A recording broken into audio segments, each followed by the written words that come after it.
The memorial hall was wrapped in a silence so heavy it felt like the air itself was grieving.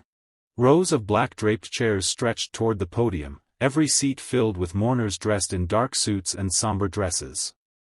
The faint hum of the cameras in the back was the only sound, their red lights glowing like watchful eyes, broadcasting this moment to millions across America. The giant portrait of Charlie Kirk stood center stage, surrounded by white lilies and candles that flickered softly, their light dancing against the polished wood floor. Senator John Kennedy stood just off stage, his hand resting on the edge of the podium. His usually calm blue eyes burned with a quiet fire, his jaw set like stone. When he finally stepped into the light, the room seemed to hold its breath. This was not the witty, joke-cracking Kennedy the public was used to seeing on TV. This was a man carved by anger, ready to fight. For a moment, Kennedy didn't speak. He let the silence stretch, let it grow until it was almost unbearable. His gaze swept over the audience, political figures in the front row, media personalities clutching notepads, donors and activists sitting stiffly. His eyes didn't just look, they searched, scanning every face like a man determined to find something hidden in plain sight. And then it happened. Kennedy's voice cracked through the silence like a thunderclap. "I see you. The ones who planned this, you're here." Gasps tore through the room. People twisted in their seats to see who he was pointing at. The camera operators scrambled to zoom in, capturing every micro-expression on the senator's face. Kennedy raised his hand and pointed toward a cluster of attendees near the center aisle, his finger steady, his voice sharper now. "You thought you'd hide behind your power, behind your money, behind your lies. But you made one mistake, you showed up today. And America is watching." The room was electric. Some rose to their feet, shouting in confusion, others frozen in shock. The sound of camera shutters was deafening now, a staccato soundtrack to a moment that would be replayed on every news channel by nightfall. The room erupted into chaos the moment Kennedy's finger cut through the air. Murmurs became shouts, and shouts became a roar as every camera swung to capture the faces in the section he'd pointed at. The mourners shifted nervously, whispering, trying to see who Kennedy had just accused in front of the entire country. Kennedy didn't wait for the noise to die down. He slammed his hand on the podium, the sound cracking like a whip. "Sit down. Be quiet. And listen." The command rolled through the hall, and slowly, almost against their will, people obeyed. The room fell back into silence, but this time it was not mourning, it was raw, electric tension. Kennedy's eyes narrowed. He scanned the section again, slower this time, as if he wanted every guilty soul to feel the weight of his stare. "You sat there," he growled, his Louisiana drawl cutting like a blade, "smiling when you thought this country wouldn't notice. You paid for lies. You spread hate. You lit the match that killed my friend." Gasps. Someone in the crowd shouted, "Name them." Kennedy didn't flinch. He reached into the inside pocket of his suit jacket and pulled out a single sheet of paper, folded and creased from being handled too many times. "I have names." The words landed like a bomb. A ripple of shock spread through the hall. The camera zoomed tighter. Kennedy unfolded the paper, his hands steady, his face carved in fury. "This isn't rumor. This isn't politics. This is truth. These are the people who pushed this country to the edge and put a target on Charlie's back. And I am done staying quiet." A low rumble of voices surged through the room, reporters fumbling for pens, phones lifted to record every word, the entire hall leaning forward as though the earth itself had shifted. Kennedy looked up from the paper, his gaze burning straight into the camera lens. "You wanted this hidden," he said, voice rising to a shout, "but tonight, every American watching will know exactly who you are." The hall exploded, some cheered, some shouted in rage, others tried to stand and leave. Security guards rushed toward the aisle as the accused shifted uncomfortably in their seats. Kennedy slammed the paper back on the podium, daring them to deny it. Kennedy gripped the sides of the podium, his knuckles white, his chest rising and falling with controlled fury. The hall was so quiet you could hear the buzz of the lights overhead. Then he unfolded the paper completely and began to read. "Name 1, Kennedy said, his voice low but carrying to every corner of the memorial hall. "Thomas Reynolds, the man who funded the smear campaigns. I know you're here, Reynolds. Stand up. Look America in the eye." All heads turned toward a middle-aged man in an expensive suit who sat frozen, face pale. Murmurs exploded through the room. Reporters surged forward. Kennedy didn't stop. "Name 2. Claire Hopkins, the lobbyist who funneled money through shell organizations to keep the heat on Charlie. Don't look at the floor, Claire. You wanted the world to see your power? Well, here it is." Gasps again. The cameras captured Hopkins covering her face with her hand, whispers and shouts rippling through the hall like a wave. Kennedy's voice grew louder, stronger, each word a hammer strike. "Name 3. Mark Ellison, the strategist who wrote the playbook to take Charlie down, word for word. You wanted war? You got it." The tension reached a fever pitch. People in the crowd began shouting, some demanding security remove the accused, others screaming for calm. The sound of phones clicking and recording was deafening, millions watching live as Kennedy turned a memorial into a tribunal. Then Kennedy slammed the paper down on the podium. "These are not random names. These are the people who made sure Charlie's voice was silenced.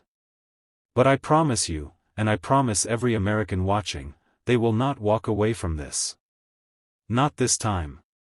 The room erupted into chaos, some stood and cheered, others shouted curses, reporters barked questions. Security began moving toward the accused as Kennedy stepped away from the podium, his face set, his eyes burning with resolve. "Justice starts here," he said into the mic, before dropping it onto the podium with a thud that echoed through the hall. The room erupted like a bomb had gone off. Shouts, screams, gasps, the sound was deafening.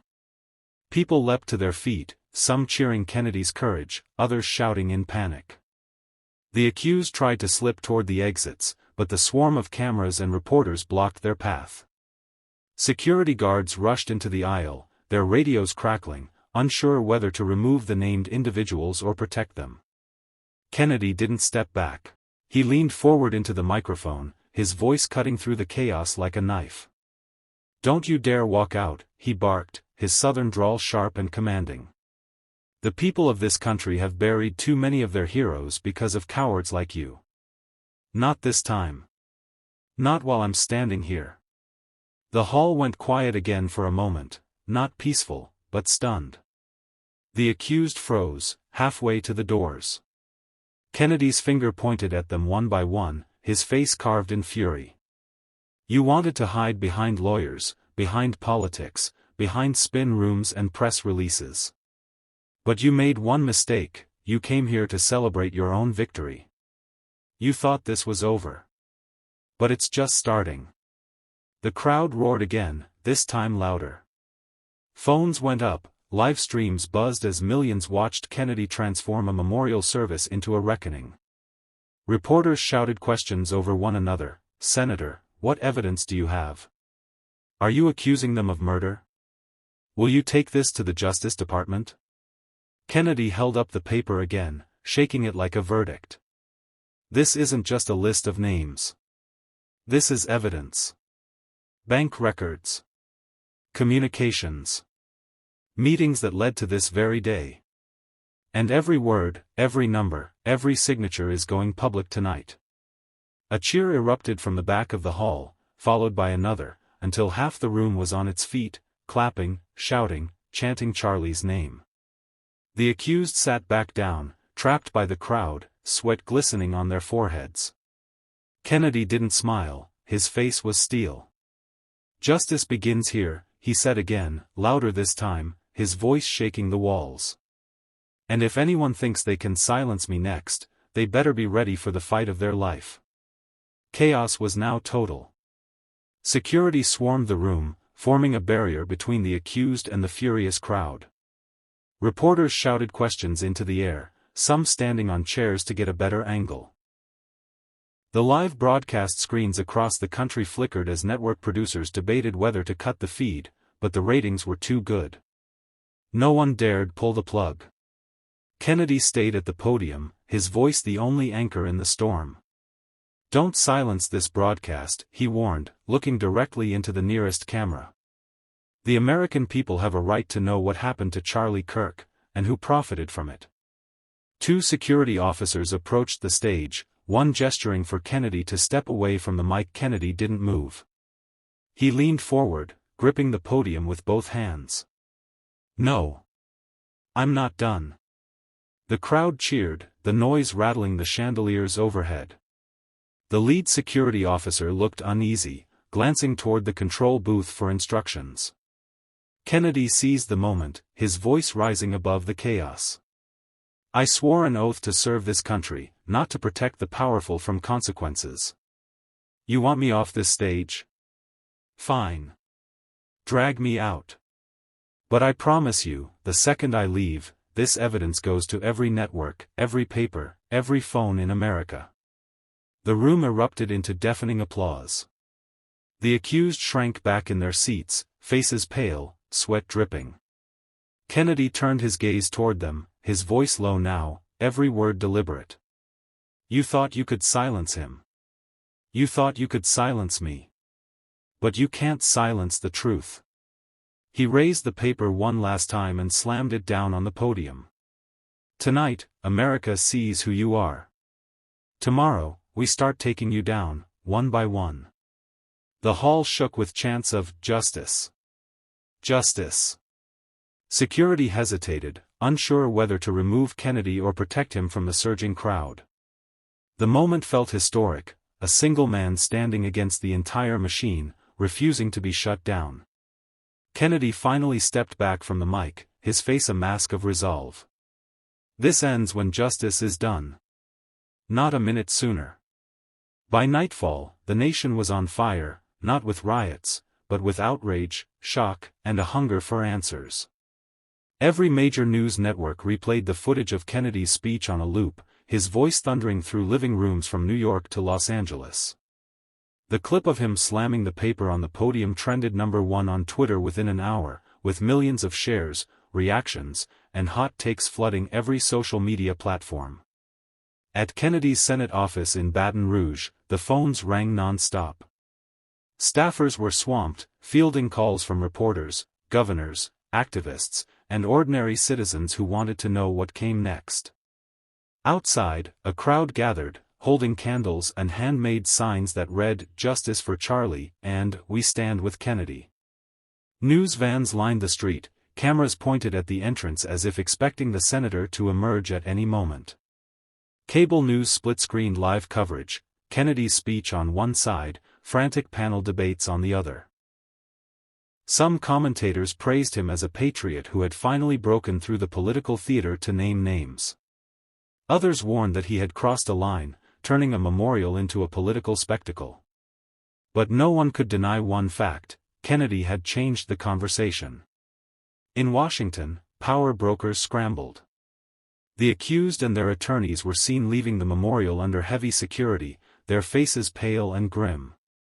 Leaked audio from one of their aides captured frantic whispers about damage control and legal exposure. The Justice Department issued a terse statement promising to review the evidence Kennedy had revealed, while members of Congress called for emergency hearings. Meanwhile, Kennedy remained silent, refusing all interviews. He stayed inside his office late into the night, reviewing documents with his legal team, preparing for the battle that was clearly coming. Social media reached a fever pitch when a 10-second clip went viral, Kennedy staring straight into the camera at the memorial and saying, "Tomorrow, we start taking you down, one by one."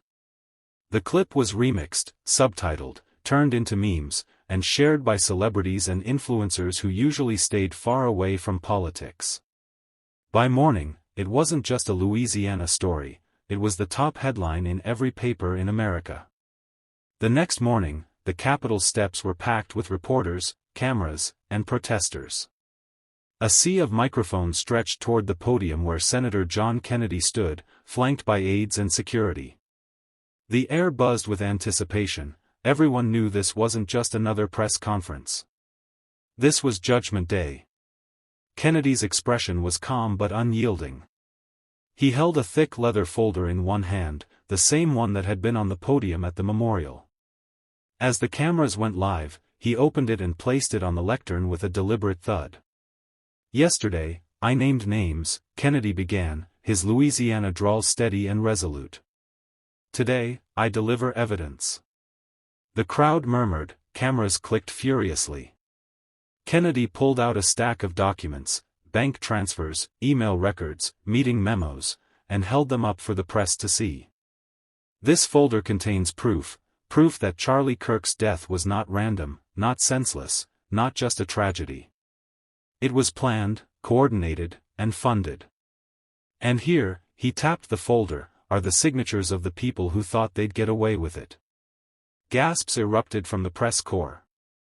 A Fox News correspondent shouted, "Senator, are you accusing them of conspiracy to commit murder?" Kennedy didn't flinch. "I'm not accusing them, I'm indicting them. Today I am formally requesting that the Department of Justice open a federal investigation into everyone named in this file. And if they don't act, I will bring this evidence to the American people myself." The crowd roared, protesters chanting Charlie's name, while reporters shouted over each other for more details. Kennedy raised a hand to quiet them. "This is bigger than one man, one memorial, one courtroom. This is about whether truth still matters in America. And I intend to find out." He closed the folder and looked straight into the cameras, his voice dropping to a low, deliberate growl. "If you're watching this and you had a hand in what happened, hear me clearly, your days of hiding are over." The crowd erupted again, the sound echoing through the Capitol steps like a war cry. Within hours of Kennedy's statement, Washington was in full-blown crisis mode. Cable news networks ran special coverage under banners like, "Kennedy's Bombshell," and, "Capitol in Turmoil." Congressional offices buzzed like hives as staffers scrambled to draft responses, while senators and representatives were cornered by reporters demanding to know where they stood. The White House press secretary called an emergency briefing, assuring the public that the Justice Department would review Kennedy's evidence. But when pressed on whether the president supported a federal investigation, she dodged the question, only fueling speculation that the administration was bracing for fallout. In the Senate, Democrats and Republicans alike were split. Some praised Kennedy's courage, calling him the voice of accountability America needs right now. Others accused him of grandstanding, warning that naming names without convictions risked turning the tragedy into a political weapon. Social media exploded with reaction. The hashtag Justice for Charlie trended for a second day, now accompanied by hashtag Kennedy Files and hashtag Who Killed Charlie. TikTok videos dissected the documents Kennedy had revealed, some going viral with millions of views in hours.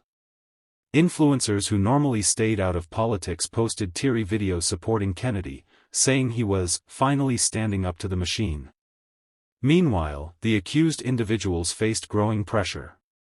Protesters gathered outside their offices and homes, chanting and holding signs demanding resignations and arrests. One corporate board member named in Kennedy's file announced he was temporarily stepping down, which only added fuel to the fire. In backrooms across D.C., powerful figures met behind closed doors, debating damage control strategies. A leaked memo from one lobbying firm suggested taking Kennedy down before he takes us all down, sparking outrage when it hit the press. Kennedy, for his part, remained defiant. He returned to the Senate floor that evening and gave a short but thunderous speech. "If this city thinks it can wait me out, it's wrong. If you think you can bury the truth, you'd better start digging faster, because I'm bringing the whole country with me." The chamber went silent. Even his political opponents couldn't deny it. Kennedy had turned a memorial into a movement, and now that movement was coming straight for Washington.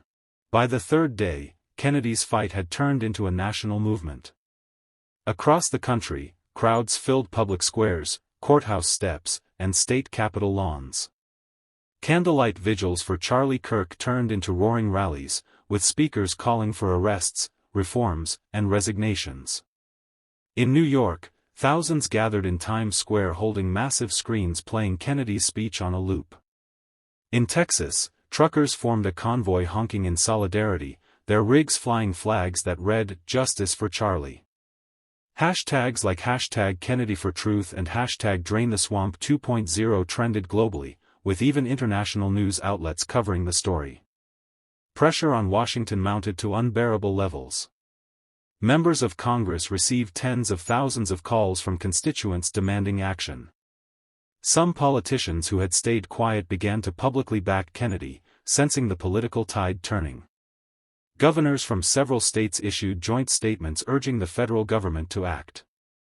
The Department of Justice could no longer ignore the storm.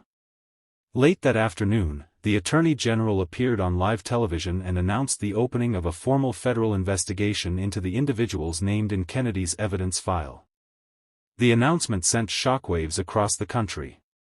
Newsrooms scrambled, cheeren after cheeren flashing, "DOJ launches probe after Kennedy's evidence."